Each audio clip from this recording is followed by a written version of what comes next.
Hello students, this is Unit 2, Lesson 31 practice problems. As always, do these problems by yourself first and then come and check your answers on here. Alright, so we're going to start out here. It says, here's a graph of the equation 2y minus x equals 1. You should realize that that's kind of screwy, okay? That's not the way we write these things. If you wanted to go and rewrite this as negative x plus 2y equals 1, that would maybe make things a little bit easier for you, okay? So this is other points, 0, 1/2, and negative 7, negative 3 solutions. All right. So we look at that. See, let's see where 0, 1/2 is at. Well, 0, 1/2 is that little black dot right there, and yeah, we can see that looks like a solution. And then negative 7, negative 3, that's a little kind of a red and black dot right there. So yeah, these each look like they're solutions. You can look at the graph where you can actually substitute these values in here, and you'll find that you'll get the correct answer. So they lie right on, those 2 points lie right on that line. Okay. Check if any of these points are the solutions to the inequality. So we're going to put in 0, 2 into this equation each time. So this first one comes up, and it comes up as a true statement. 4 is greater than 1. So that point's okay. And so 0, 2 is that point right there, that little red dot. 8, 1/2. You substitute those values in here, and you come up with negative 7 greater than 1. Well, obviously that's not right. Okay, and there's the point right there.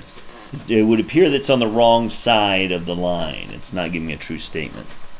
Negative 6, 3. So if you go negative 6, 3, that's that little red dot right there. It looks like it's probably going to work. So we go and substitute it in here. Right, and what do we get? Well, we get 12 is greater than 1, and yes, that does work. Okay, so 6, 3 looks like it works.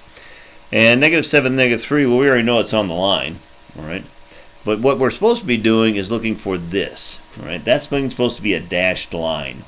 So we're not looking for solutions on the line. We're looking for ones that are clearly off the line. And so that one, though it does satisfy the equation, it doesn't satisfy the inequality. So that is a no. So the only one that really works is like that one and that one. That's it. And those boop, boop, right there. And that's where your points are at. Are the points on the line included in the solution? No, because 2y minus x is greater than 1, not greater than or equal to. Okay. Select all the coordinate pairs that are solutions to this. I got solutions for A, B, and G for Alpha, Bravo, and Golf. And all I did is I just went through and did the numbers each time. I got a true statement here. I got a true statement here. Here, nope, because they're equal. It's 45 is equal to 45, not less than. So that one's out just because of that. Same thing on Delta. On Echo, it's way out. You're talking like 81 less than 45. It's way off. And then you got this one right here. You got a huge number, 25 plus 81. You don't even have to, you're talking well over 100. So 100 is not less than 45. So that's a no. And then this last one, we do put in some numbers, and you got a big old negative number this time, right? Negative 106. And that clearly is less than 45. So that one does work. So that's a yes. And number 3. Consider the linear equation, all right? And they do it like this to go and mess with you, so I rewrote it like here. So this is what it really looks like. There's the good, true standard form that won't confuse you. The pair negative 1, 1 is a solution for the equation. Find another xy pair that's a solution. There's an infinite number of these. So I found 3, 7, and negative 5, negative 5. You can come up with any other 2 numbers and you'll be fine, as long as they are in fact a solution. Are negative 1, 1 and 4, 1 solutions to the inequality? Well, we go through, we substitute it in, we find out that the first one is a no. It's actually on the line, so it doesn't satisfy this inequality here. But when you put in 4, 1, you do the math and you come up with negative 10 less than 5. Yes, that one is going to be considered a solution for them. Okay. And Charlie. Explain how to use the answers to the previous ones to graph the solution. It helps to decide which side of the line has solutions. That's really what it comes down to. These are the test points that I keep pointing out. They get rid of the complicated test points. My favorite is 0, 0. It's super easy to work with. Everybody understands something being multiplied by 0. All right. Now this last one, what do you got here? Well, there's supposed to be a dashed line right here. The blue line is what the solutions are supposed to be. So you got to go through. And they're telling you the equation is 5x plus 2y equals 6. Write an inequality that represents this. So all you really got to do is start out like this, all right, and just ignore that little red thing right there. Now clearly we have the origin on one side, so that makes it really simple. Just substituting 0, 0. When you do that, what do you get? Well, 5 times 0 plus 2 times 0, that's 0. And how is 0 related to 6? Well, 0 should be less than. So that's why I put a little less than sign there, okay? So we need to have less than, okay? That satisfies it. Number 5, choose the inequality. Choose the inequality whose solution set is represented by the graph. Again, try the origin, all right? So we go through these things. First off, we notice that this is a dashed line, so we know that this one and this one are out. All right, I have to have something like this or something like that. So we figure out where the 0, 0 works. Well, 0 minus 3 times 0, that's 0. 0 is less than 5. Yes, that's true. And here we got x minus 3y is greater than 5. Well, 0, 0 is not going to work there. You could put in some other number out, like down here somewhere, and it might work. But that's not what we're looking for. It's clearly A. Number 6, solve a system equation without graphing. All right, the way I did it, and again, this is not the only way you can do it. There's multiple ways we can solve these. I looked at this and I said, oh, look, a positive and negative 4D. I think I'll just add and make those go away. And when I added them, I got a single E. And 68 plus a negative 72 becomes a negative 4. All right, so I know what E is. It's negative 4. Now I can just resubstitute it into any one. I choose the top one usually. So 4 delta plus 7 times that negative 4 we just solved for equals 68. And 7 times the negative 4 is a negative 28. And then I add 28 to each side. 68 plus 28 is 96. Divide by the coefficient of the unknown. And you get 24. So your answer is, again, this is delta echo. So it's 24 comma negative 4. And the next one down, the next one's kind of quirky because of all those fractions. So, and if you're not comfortable with fractions, that means you got to multiply everything out and try to get it into without any denominators or stuff. I'm okay with working with fractions. It's not so bad. And I noticed that the y's here cancel out. One's positive, one's negative. So I'm just going to take advantage of this and just simply add these things and see what I get. So I got a 1/4 plus a 3/2. All right, so there it is. I write an equivalent statement, equivalent fractions with the same denominator. I then add the numerators. 1 plus 6 is a 7, so that's 7/4 x. Okay. And then over here, what do? Well, I got to add 1 plus 4/3, so I got 1 plus 4/3. That's the same as 3/3 plus 4/3, which is 7/3. So I got 7/4 x equals 7/3. And I need to get a 1 here. So what I like to do is I like to multiply by its reciprocal. If I choose a reciprocal that's the opposite of this, then it makes my life easier, because if I want multiply by 4 divide by 7, I multiply this side by 4 divide by 7, all right? And so I'll get 4 times 7 is 28. 3 times 7 is 21. But the 7s cancel, so I just get a 4/3.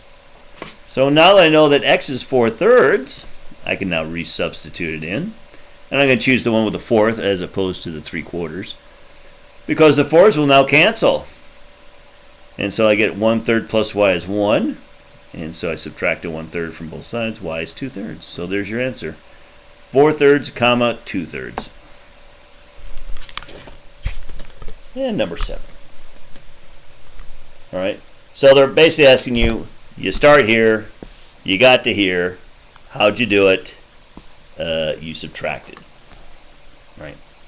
Watch out for subtraction, because if you have to subtract a negative number, a lot of you seem to be failing to turn that into a positive. So be very careful when you're subtracting, especially around negative numbers. Number 8. This one is a little bit more of an exercise in comprehension. So Elena is planning to go camping for the weekend and it has already spent $40 on supplies. She goes to the store and buys more supplies.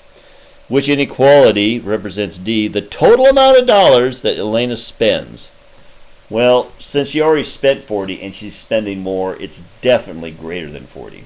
It can't be she spent 40 and then she spent more and now it's greater than or equal to 40.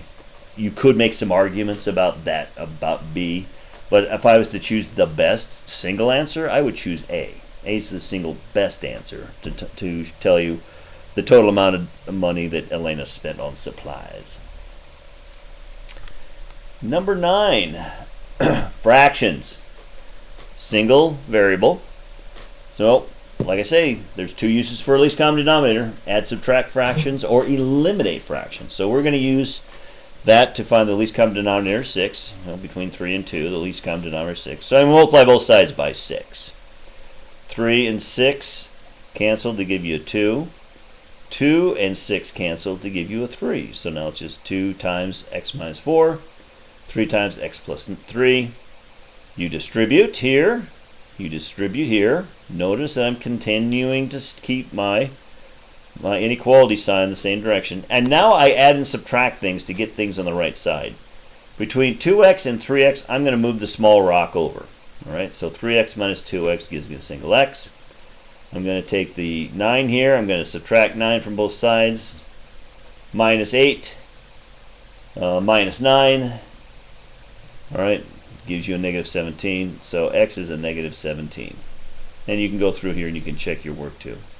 And it'll give you some answers. All right. And let's see what we got. And then our last problem, or for the last 2 problems, last page. What have we got here? All right, which graph represents the solution that you see here? All right, so again, you got a fraction. That's going to be an issue. You got to get rid of it. How do you get rid of it? Multiply by the least common denominator. You multiply this side by 3, and you just get what the numerator is. You multiply this by 3, and you just got this. And you just distribute. So 3 times 2 is 6. 3 times 5 is 15. So 6x minus 15. Between the 4x and the 6x, I'm going to move the smaller one. So I'm going to subtract 4x from both sides. Give me 2x. And then I'm going to add 15 to both sides. And I'm going to get a 7. And you'll notice that, again, I point in the same direction all the time. Divide by 2. I get 7 halves. So this is kind of squirrely the way we've got it written here. 7 halves less than x. So I like to say x is greater than or equal to 7 halves. Okay? So you see how it points towards the 7 halves? Here it points towards the 7 halves. And that first one certainly looks like a correct answer to me. I'm not sure where they come up with this other stuff. Solve negative x less than 3. Explain how to find the solution set. Well, it's very simple. We don't solve for negative x's, we solve for x's, okay, positive variables. So what do you have to do? Well, you got to divide by -1, or you could multiply by -1, same thing here. And at the end, when we do that, we have to flip the SIGN sign right there. All right, so we went from less than to greater than. So x is greater than a -3. So you write down your -3. It's greater than, so it's a circle. And the stuff that's greater than -3 is everything to the right. So you should have something like that in your lesson. All right? And that's it for your practice problems. And thank you.